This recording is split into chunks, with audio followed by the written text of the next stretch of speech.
అండి. Good morning. TR coffee తాగేసిరా అందరూ?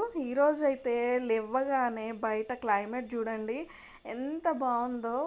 వర్షాకాలం లాగానే ఉంది అసలు. ఇట్లాంటి టైంలో ఏదన్నా పొలంలో ఉంటే ఎంత బాగుంటుంది కదా, ఏదైనా ట్రిప్కి వెళ్తే సూపర్ ఉంటుంది కదా. కానీ ఇంటి దగ్గర ఈ సిటీలో అయితే ఇంకా అసలే కష్టం, నేచర్ కనిపించడమే కష్టం. అసలు కనిపించినా అసలు ఊర్లో ఉన్న ఫీలింగ్ అయితే అస్సలు రాదు. చాలా బాగుంటుంది కదా. ఇంక ఇక్కడైతే నేను బచ్చలాకు పప్పు చేద్దామని బచ్చలాకు పప్పు చేస్తున్నా. పచ్చిమిర్చి ఇంకా కందిపప్పు అండ్ టమాటాలు వేసేసి ఆకు వేసేస్తాను. అది ఉడికిన తర్వాత అప్పుడు కారం వేస్తాను. కొంతమంది పచ్చిమిర్చితోనే చేసుకుంటారు, ఇంకా నేను రెండు వేస్తాను అన్నమాట. పచ్చిమిర్చితో కూడా చేస్తా అప్పుడప్పుడు. ఇంకా పిల్లలు తింటారు కాబట్టి కారం ఇష్టంగా తినరు అన్నట్టు, ఇబ్బంది పడతారేమని అట్లా అనమాట.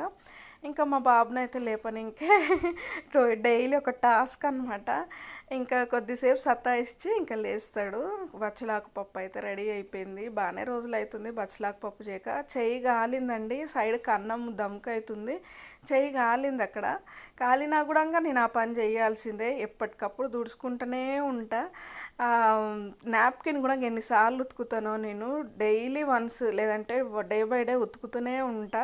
ఖచ్చితంగా పొయ్యి మీద ఏం పడినా అది ఉండకూడదు, ఎప్పటికప్పుడు క్లీన్ చేస్తూనే ఉంటా. ఇలాంటి అలవాటు మ్యాక్సిమం అందరికి ఉంటుంది అనుకోండి, లేడీస్కి. ఇంకా అదనమాట. మళ్ళీ స్పూన్స్ పెట్టడానికి కూడా ఒక సాసర్ పెట్టుకుంటా నేను. అట్లనే పొయ్యి మీద అట్లా పెట్టాను, స్టవ్ మీద. నేనైతే చిక్కీ చేశాను, వీడియో షేర్ చేశాను, కొంచెం వెరైటీగా చేశాను. ఈరోజు అయితే ఇడ్లీ పప్పుతో తింటారు మా పిల్లలు అయితే.